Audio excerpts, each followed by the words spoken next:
Welcome to Spirit Baby Radio.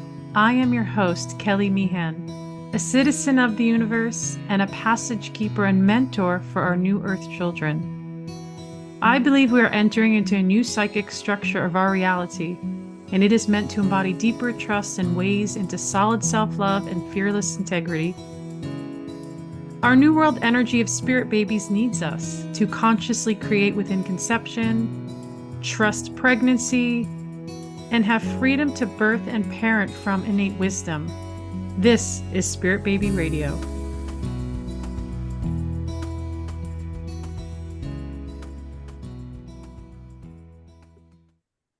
Welcome to episode 199. We are in November 2024. Upgrading your fertility mind with embodiment and creating new love practices.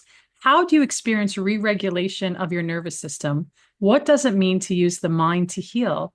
How can you access your body and mind's best opportunity for fertility? I have a special guest episode, and if you're on the YouTube channel, you will see she's here. Hello, Lauren. Hi, Kelly.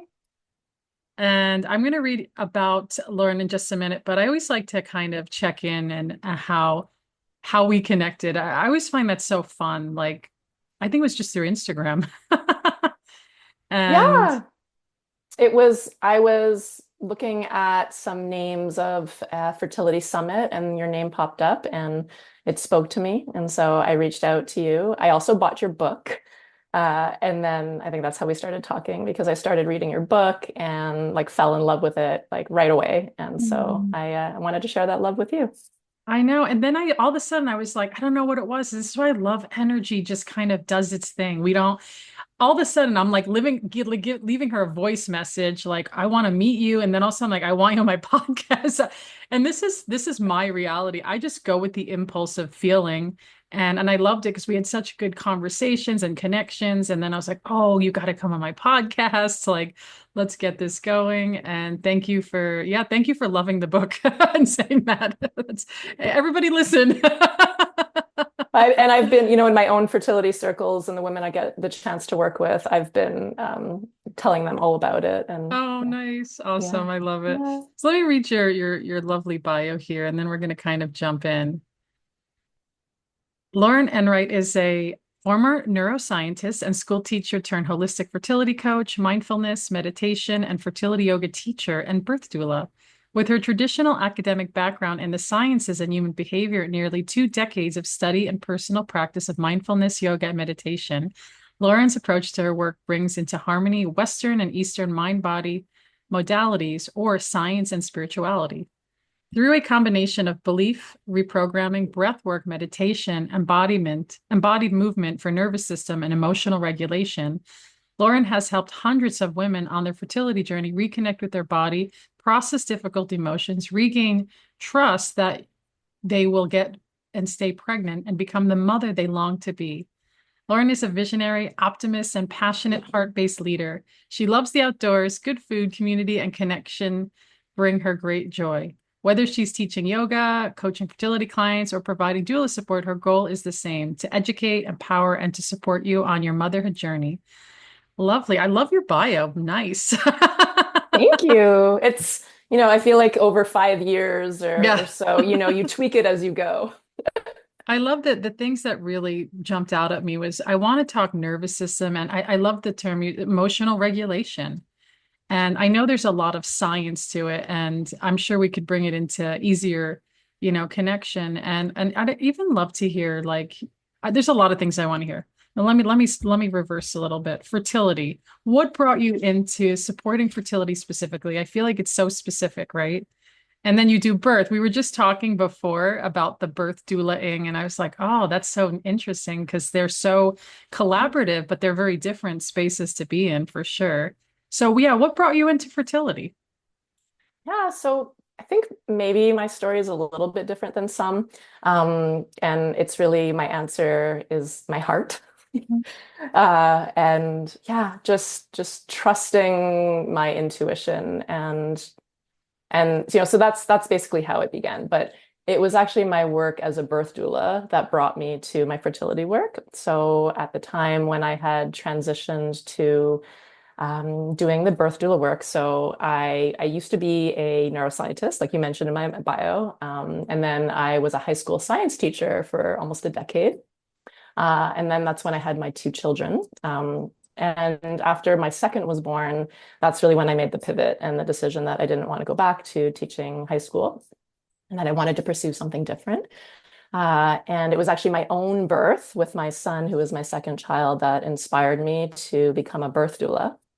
I was already teaching yoga kind of as a hobby. And so then what I did was I paired together prenatal yoga, postnatal yoga, and my birth doula work. And then that became my work. And in doing this work, it was actually the school that I had done my doula training with. They're called Bebomia. They're based in Toronto. So I'm in Montreal, I'm in Canada. And they had a course that was a fertility specialist certification course. And this is kind of how I've worked in my, non-academic life.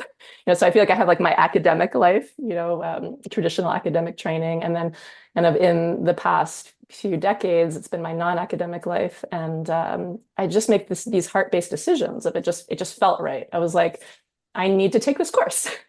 And so I took that course, and they offered kind of the framework or the backbone of providing a 6-week fertility support group. And I love that concept. I love that idea. And so I just decided to jump in. And I was like, I'm going to offer a fertility support group. And that was like my first fertility offering. And that was probably about 6 years ago. And then since then, I've just kind of evolved and just gotten, deeper and deeper into the work. And I'd say today it's one of my main focuses. So I still do my birth doula work, but I've actually left teaching prenatal and postnatal yoga for right now to just really go, as they say, all in on the fertility. I love that. The things when you said that come into my mind is that you're like the way shower for the new earth children. And I love that your heart just said, hey, we're just doing this. And I have a similar story too. My intention was pregnancy, not really the intention, but I was in pregnancy with spirit baby pre-birth communication. And then it got shifted, like it almost went pregnancy conception. And then I became a part of it. And I actually learned a lot from my clients. I knew nothing about, especially with the intervention, there's a lot that women have to and men have to go through for that. And I know what you're providing, the bigger piece is the emotional, I'd even say psychic, energetic, spiritual support. It's like that is a massive part of it. And what can you share even about that? So we talked about, I said, emotional, nervous system, so someone comes, or maybe you have a story where it's like, they're just really struggling. And it's like, maybe the doctors are like, you're never going to have a baby. And this is like the worst thing to hear. And I know a lot of women do hear that. And I know a lot of women actually overcome those, I'll call them suggestions. I'm not going to say Yeah. what can you But they're say about that? powerful suggestions. And There when you you say go. suggestions, that made me think of, hypnotherapy, and how we're offered suggestions when we work with a hypnotherapist. And basically, those suggestions are beliefs that we're hoping to bypass the logical, critical mind to access the subconscious, to like implant those suggestions into the mind to shift the belief system. Mm. And I think this is, a big problem when, women and folks who are trying to get pregnant go and consult the Western medical system, and they are given statistics based on Western diagnosis. And, when someone in the position of power, like a fertility specialist doctor, like when they tell you that you have such and such a chance, based on statistics, that can really become, imprinted in people's minds of like being truth. When, I believe that there all are alternative truths, and that this diagnosis or this statistic is, it doesn't define you. And, because I'm in this world and this fertility space, I know and when I say so many, I'm like hundreds, like maybe thousands of, success stories of women who do end up getting pregnant, despite those odds, of what medicine has said would be the odds, right? But I think it is that it can become a hurdle, a challenge, like a block to overcome when we start to approach our journey, from this belief of, oh, well, because, I've been told this is my diagnosis, or these are the statistics. It just makes it that much more challenging to get pregnant when you really believe that that's going to be your chance. Isn't that so fascinating? Because it's so true. Like we can be so stubborn in our thoughts, or maybe old traumas are kind of coming up. And, there's that worship of like, oh, yeah, that belief, like they said it. So therefore it must be true. But it's like, well, it could be a little true. It may not be true. Like, but it's interesting how most people go into like, oh my gosh. But I think there's a journey probably in that, right? It's like the power of ourselves and healing. And I don't know about you, but I know for me, I've overcome a lot of medical suggestions of deficiencies or sicknesses and things that like, oh, uncurable. And I'm like, oh, that's really interesting.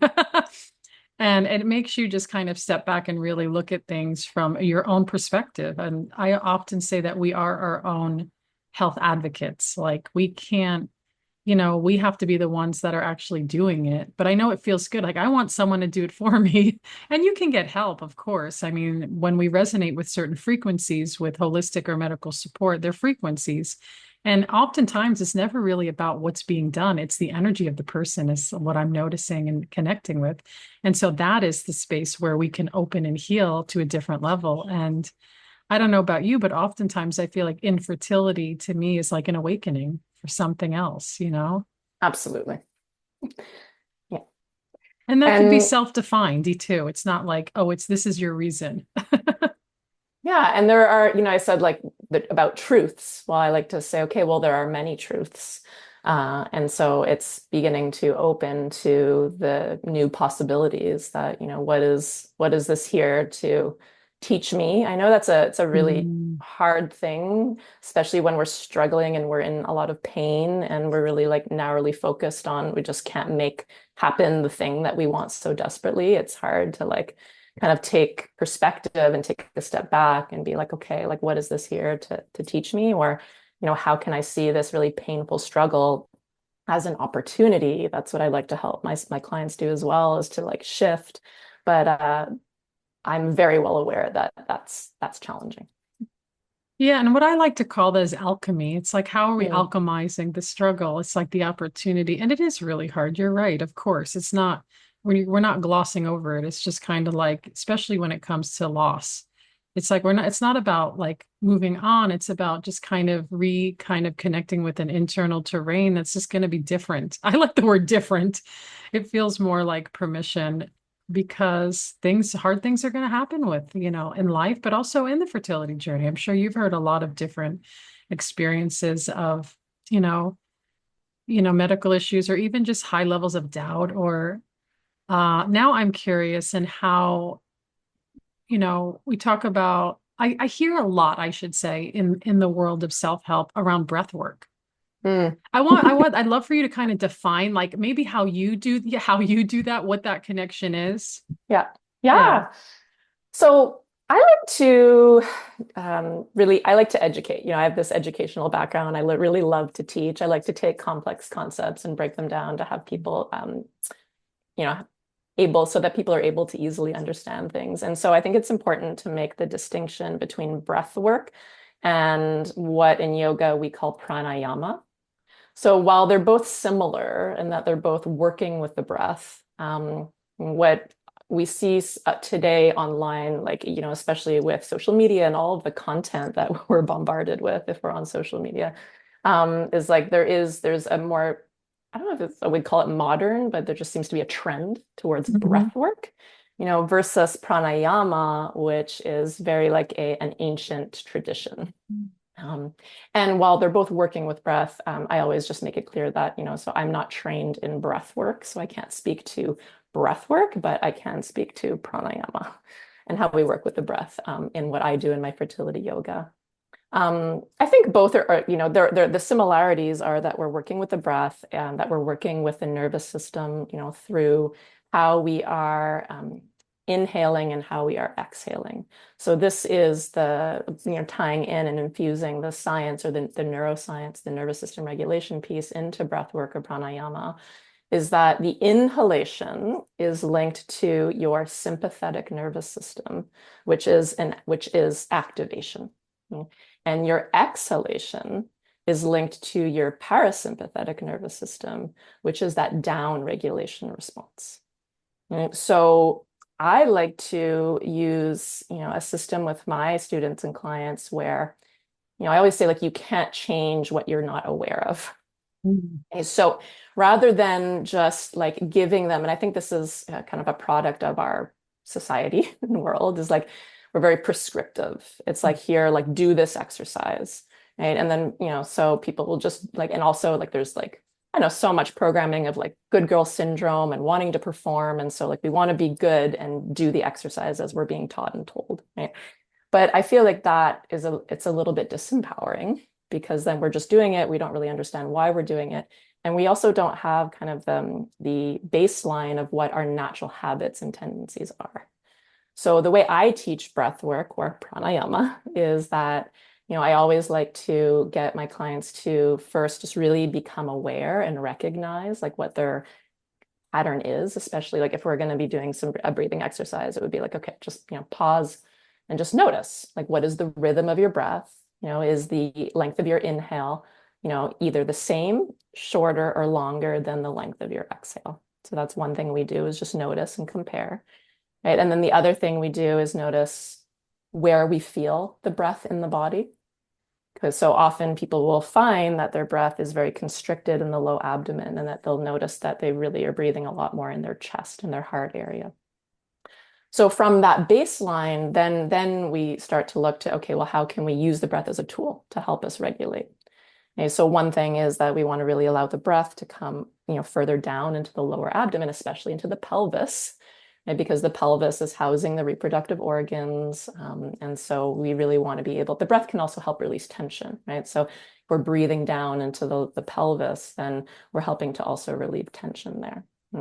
But then we're also wanting to use it as that tool to help us regulate, right? So if we notice we're in a state of upregulation, we're feeling agitated, anxious, nervous, right? Then what we can do is just really simply use a breath where we're going to start to extend the length of the exhalation and just make it so that our exhalations are longer than the inhalation. And it's very simple, right? When we can understand it, because then it becomes a tool that we can just use anywhere, anytime, rather than necessarily having to like use it. And there's nothing wrong. And I think audios and, my students use my guided meditations and these exercises all the time. But I also think it's really empowering to like, oh, I don't have to pop in like headphones right now. And oh, I can just notice that my breath feels a bit constricted. So while I'm sitting at work at my desk, I can just start to practice some longer exhalations, like as I'm writing that email. I love So a lot of things you just shared. I'm like, oh, this is yeah, so good. You are a very good teacher, by the way. thank you. I was like, wow, okay, this is really good. My brain's really comprehending that Yeah. because you're right. We do see a lot of like, join this breath work, like what, and what I've learned from somatic perspective, is that when we are inhaling and exhaling, we are activating the nervous system. So Yes. oftentimes people are like, oh, I got to breathe if I'm freaking out. And I go, that's not necessarily true, right? And we don't think about that. But as you were saying it, I was literally listening to my breath, right? This is what we do. And when Yeah. you said like the inhale, I was like, oh, I could see it felt a little bit more awakening. And then when I went down, I felt like I went into my body. I was like, oh, that's really interesting. And I don't do anything with my breath, just very rarely. I do orienting at times. And I do know what you mean. Something else I wanted to share too is like I don't know if you know Irene Lyon from she's from Canada. And Okay. No, I don't. she does Feldenkrais work and she does smart body, smart mind, and she's all this YouTube stuff. And she goes into the biology and she teaches you how to like, just learn about yourself. And I found in this program was really good because I learned somatic psychology 18 years ago. I laugh because I was like, I ran from it a little bit. I in my body, but I don't know how embodied I was. And I know it's just an ongoing relationship of just regulation, especially if I had pre-verbal infancy trauma, which really molded a lot of who I was, which is probably why I was attracted to that program. And and then something else you said, like again, I'm like listening to my breath because you're talking about the breath. Yeah. That's something when I was in practice with for quite some time, and I'm like I'm thinking, maybe people say this, that I'm listening to my body. And then one day when I was laying there, I noticed that my breath did rise in my pelvic floor, and I was like, wow, I never was able to ever, it just wasn't in my awareness. And one day I was like, oh my gosh, it moves, with Yeah. my, so I was like, and I love that you shared that because I do feel like it's important in fertility, right? Especially not just natural conception, but with intervention, the body gets tight. And women don't realize that, like the ovaries, like they get like all the tissues, like it's not conscious, but just, like that. I always feel like that breath practice, that embodiment, that yoga, whatever it is, because some women will say, well, what is embodiment and what kind of practice? I go, you got to find what works for you, right? And this is the thing, we get to like experiment and experience different things. Because I know for me, it was like I like the quiet and sitting and listening, but I know that could be hard for some people because they're thinking too much. But there's a practice in it. Like I've been doing it for quite some time, but I also like to maybe you do this too. I don't know. I like to call out my clients if they're thinking too much with it. Yeah, Because for then it's sure. like it loses you. And I had a friend who's like really big visual person, and she was like, she didn't realize it felt more anxious. She realized when she went into her body and that she was Mm, living. Yeah. How would you address that? I'm curious what your yeah. perspective, like, how do And you, I yeah. have had to address that before. Yeah. And I think that's what we would call like a hypervigilance of the Um, sensations that come from the body. And what I've noticed with my clients is that we might have a certain kind of underlying level of hypervigilance at all times, but it becomes even more pronounced during the 2 week wait. So mm, they're on their 2 week wait. And so now they're just on the lookout for like, am I pregnant? So they're kind of over analyzing every little symptom that they have. mm, And so, yeah, and this is why, it's going deep into the body is not necessary. And when I say going deep, like, I don't know, we can take that, however you want to interpret it, but like, just like really know it, like draw, if we're doing a mindfulness meditation or doing a meditation and I'm guiding someone to feel every little sensation in their body, mm, then for some people who have trauma, for mhm, some people, maybe they're on their 2 week wait, like that actually is triggering. Okay? So I have a meditation, and this can be, it doesn't have to be through a meditation. It could really just be making sure you're noticing what you're paying attention to, and that's mindfulness. Right. And so if somebody is very hyper vigilant of what's happening in their body, then what I would say is don't focus, you have to notice it and then try to divert your attention and your mm, focus and focus on something else. So I'll do a meditation, which is a candle meditation. Doesn't necessarily have to be a candle. It could be anything, but with eyes open. mm, So rather than having your focus during the meditation being on something like your breath or sensations you're feeling, you're actually having an external focus of forcing yourself to focus on the candle, which is outside of your body. So you're not paying attention to the sensations in your body. It could also be like doing something like going for a walk, a mindful walk, where you're really forcing yourself to notice all of the things in your environment. So, and then it can be helpful to add language to that. Like I'm looking at a green tree, I hear the sound of that bird, right? So then that can really help us get out of our body and then more into an external focus.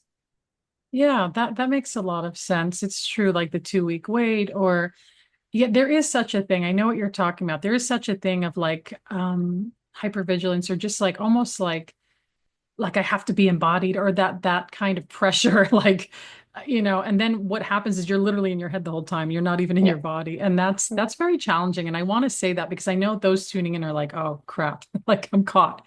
But I say that with love because it's like really being aware that you don't have to always be like, I have to know everything that's happening, right, in my body. And especially when you said that, what comes up, and maybe this is an area you've supported, is birth loss. Mhm. And like a woman's, let's say, especially after miscarriage, there's a lot happening. And Mhm. and I'm often when I'm tuning into the energy field, I do notice it's not about doing something big and let's get in there. And it's like your body is going through a healing space, let's say. And it's like I do notice a lot of these women recently, I noticed they needed just their own gentle touch with themselves. Mhm. Nothing, just like maybe just a little hug there, or just a little just touching the belly, which can be super activating for sure. Mhm. But I'd love to hear, yeah, how you would even bring that into birth loss, not just miscarriage, stillbirth, termination. There's so much happening. Uh, Yeah. when there's loss and grief and confusion and physical, emotional, spiritual. Yeah. So I think when it comes to maybe we'll just touch on the emotional aspect that is attached to, what we're talking, loss, but also could just be fertility journey in general. It's I, it's important, and this is what I teach my clients to do, is to be able to welcome whatever painful emotion it is that they're sitting with, because often, of course, it's painful. So we want to push it aside, or we want to just override it. We want our nervous system, triggers us to want to fight it, to flee, fight or flight. We want to just run away, right? Because it's too painful to handle. But then there's also this like layer of like guilt, or of shame, of like that we shouldn't, be feeling the way we're feeling, because it's not that big of a deal, or oh, it was a long time ago and I should be able to get over it, right? And then of course that's not helpful either.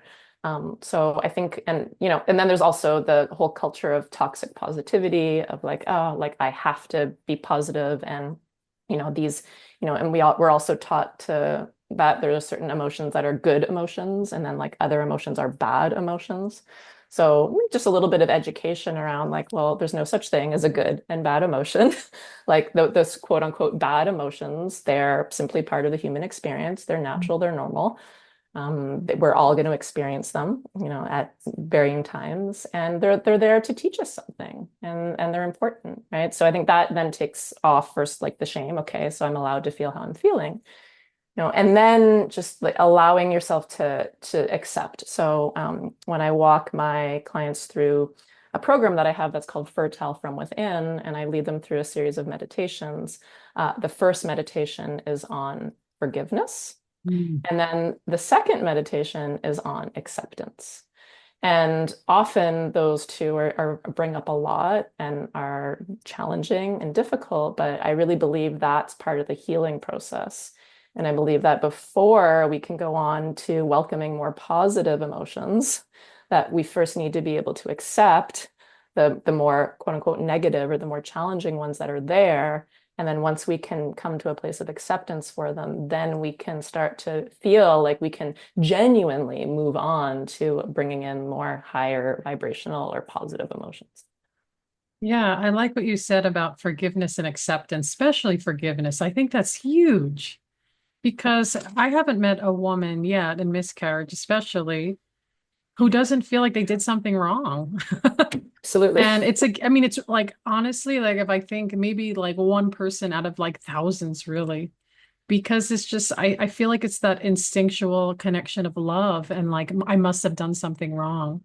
And and that's a big thing to be with. So I love that you offer that and share that in that way. And Yeah. acceptance of, I'm thinking what you say, acceptance, I'm thinking of acceptance of um like the space, like it's you can't change it, right? It's like it happened, right? How do you define that a little bit? I don't want to define it wrong.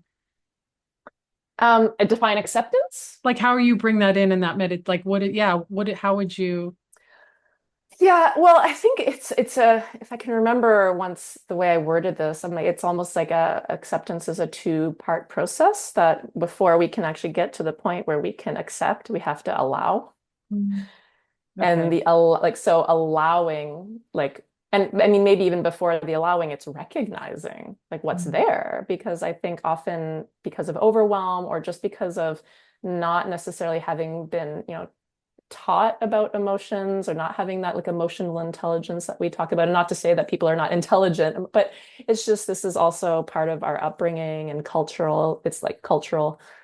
So we might not even know what we're feeling, what emotion it is, and it's just like overwhelming, or we just notice that we're uncomfortable or agitated, but we can't really pinpoint what the underlying emotion is. So I think it's like first, okay, so can we put a name to it? Like I'm feeling anger, right? And then, okay, so I'm so used to resisting it and pushing it away. Well, now can I allow it? Just allow it to be there. Like we're just going to hang out with that anger for a little while. Like I don't have to befriend it. I don't Mm. have to totally embrace it. I'm just gonna, it's like we're tipping, putting our toes in the water. We're going treading lightly. It's In nervous system regulation, we call it like a titration. So we're just like going slowly to not overwhelm the system. And then once we're okay, like we can hang out with it a little bit, and then we can maybe eventually get to the point where we can actually come to full acceptance. I love that. I'm glad I asked that because I'm thinking I have an idea.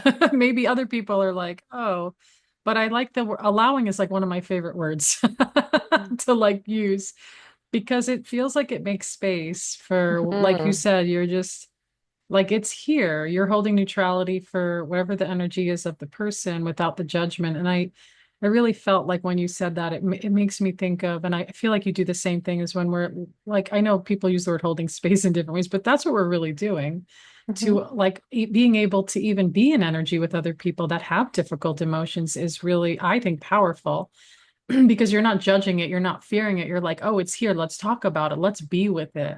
And Yeah, that's huge, I absolutely. feel like. I feel like that's really big. And I do feel like we have to know our own selves to do whatever the work is. Something else you said. So forgiveness, acceptance, I love that. Allowing, maybe it'll come to me.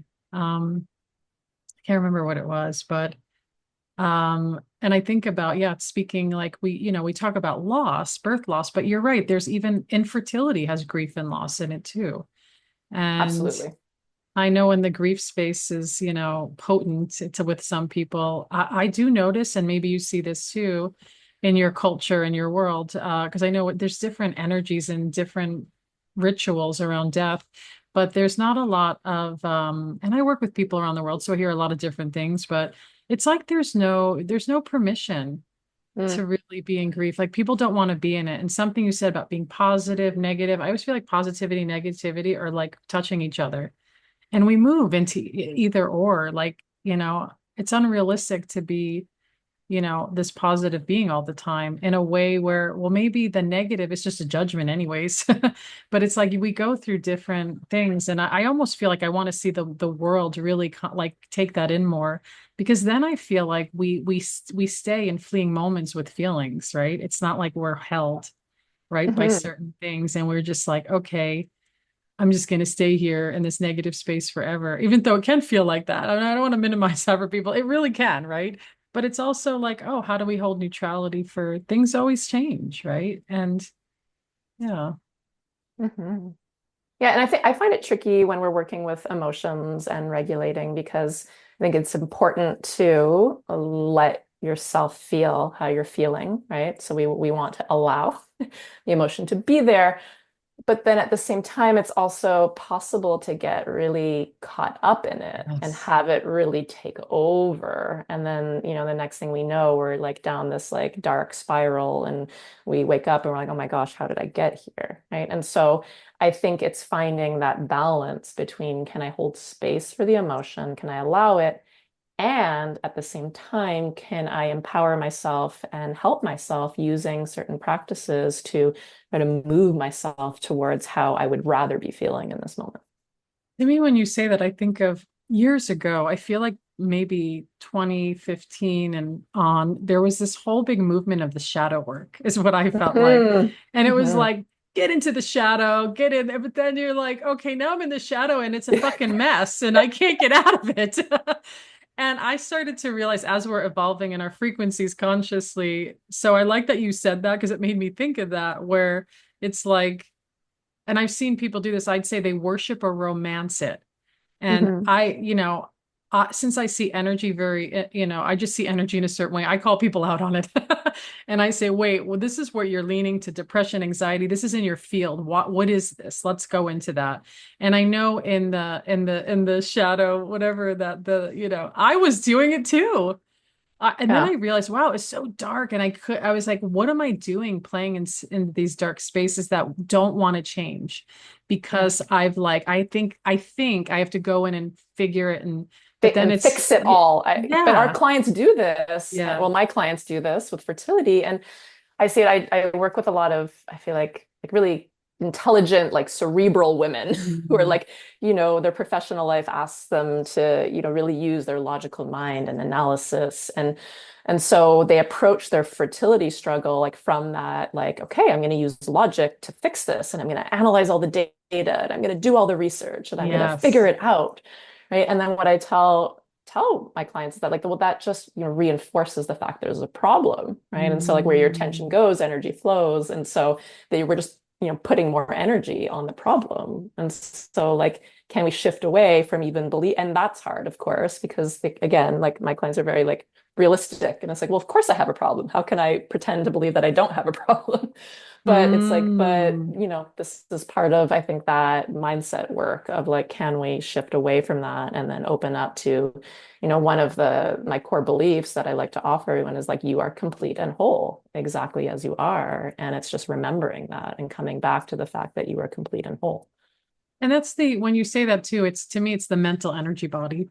It can be Mhm. super active, and then it's like it can take over people's lives. And I know I've seen, a lot of different cerebral, or even if they have cerebral jobs, like Mhm. I see a lot of doctors, right? And a lot of MDs, and I go, okay, you can be in that space there, but then when it shifts, like are you in that all the time? Right. That's what happens. It's like, oh, I'm in that all the time. And then there's this core of strong psychic energy that then gets overanalyzed or misinterpreted. And I'm like, no, like you're missing the language of energy. And it's fascinating because I totally get that and I see that.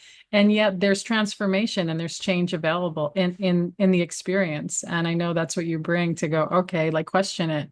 I always like to bring curiosity as one of my things in my programs, like because opening up the curiosity, oh, I feel like it changes the field. And Yeah.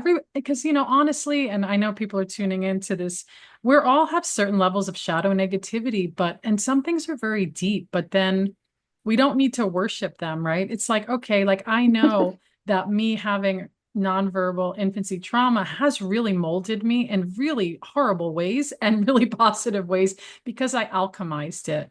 And it was very ingrained and it was very like, but I can't go back and go, okay, I mean, I could energetically but I'm like, what do I have to go back to? It's like I'm here now and I'm healing and I'm rising into it. So, Beautiful. I love that. yeah. But we're kind of coming to the end here, and I want you to share that ways that people can find you, and connect with you. So I can be found on Instagram at fertile from within. And I have a free mini course that it's more of just a selection of practices. It's not really a course, but it's my mind body fertility toolkit. And so what I've done, because people who are new to this, they like to, give these practices a try. And even if you're not new to this, sometimes it's nice just to get to know somebody and a new practice or a new style. And so I offer two fertility yoga practices, two guided meditations, and two breathing exercises to help regulate your nervous system, process difficult emotions, and hopefully increase your chances of getting pregnant. So that can be found on my Fertile from Within Instagram page, and you sign up for it. It's free. I've also in that like free mini course, I provide some explanations as to how to do the practices and like why they're effective. So I invite your listeners to sign up for that if it calls to them. I love it. Thank you so much. And how about any final words, love message to those tuning in, like really struggling with the mindset part, the body part, I know final words, that's a big conversation, but Well, I think I I always, tell my clients that I believe that everybody, like it doesn't matter what your history is, it doesn't matter how long you've been trying. Like I really believe that it's possible that like any person who still has a cycle, or maybe even if you don't have a cycle and you're open to alternatives, right? Like if you have that longing to become a mother, like it can happen. Mm. And so I think because I believe it so strongly, I think that's really the power of like working with someone who like, when you're not ready to hold the belief on your own, can be really powerful to work with someone to hold the belief for you while you start to adopt it.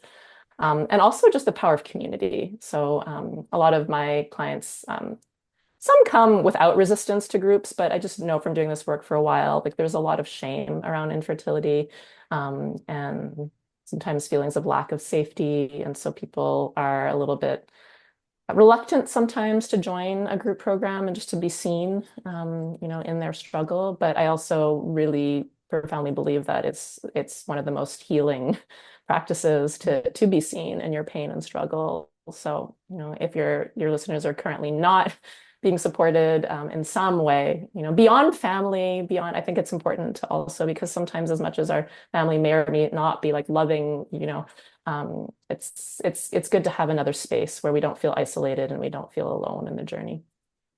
Wonderful. Thank you so much for sharing that last love statement to some inspiration. I loved it. And thank you for joining us here today. You're welcome, Kelly. Thank you for having me. And thank you, everyone, for joining episode 199, Upgrading Your Fertility Mind with Embodiment and Creating New Love Practices. Thank you for joining Spirit Baby Radio with your host, me, Kelly Meehan. Please join my community and stay in touch with monthly energy rants, Spirit Baby poetry, and get access to Spirit Baby 101 with tips and practices at my newsletter at newearthchildren.com, and join me on Instagram with lives at Spirit Baby Medium, and join the Mighty Networks, the Spirit Baby Collective membership, and Motherhood to Mediumship. Remember, you are the heart that holds communication, and it is your time to connect. Come share in the great shift of your mind and the true spirit of your heart with Spirit Baby Communication.